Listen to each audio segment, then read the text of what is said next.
Mumps या कनपेड़े क्या हैं और ये कितनी उम्र के बच्चों में होते हैं, इसकी वैक्सीन मौजूद है कि नहीं, अगर किसी को कनपेड़े निकल आएँ तो इसमें ऐसी सूरत में क्या करना चाहिए। बिस्मिल्लाहिर्रहमानिर्रहीम। अस्सलाम वालेकुम। मेरा नाम है डॉक्टर ताशफीन और मैं चाइल्ड स्पेशलिस्ट हूँ। आज हम डिस्कस करेंगे मम्प्स को, कनपेड़े। आजकल मेरे क्लिनिक में काफ़ी सारे मरीज़ आ रहे हैं कनपेड़ों के साथ।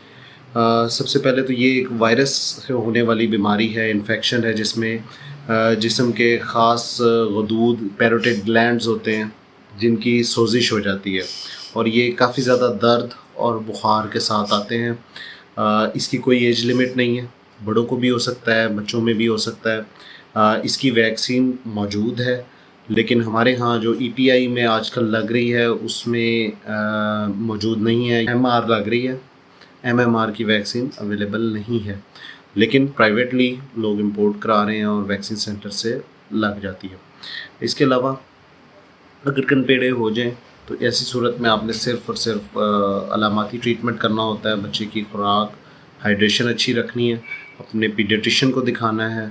और इसके अलावा ये किसी बच्चे को अगर एक्सपोजर हुआ है मम्प्स के किसी और मरीज़ के साथ, तो ये तकरीबन 12 से 15 दिन बाद उस बच्चे में वो अलामात शो होंगी और ये तकरीबन 5 से 7 दिन तक अलामात बेहतर होनी शुरू हो जाती हैं। अपने गिरदोनवा का ख्याल रखिएगा। अल्लाह ताला सबके बच्चों को सेहतयाबी के साथ रखें। अल्लाह हाफिज़।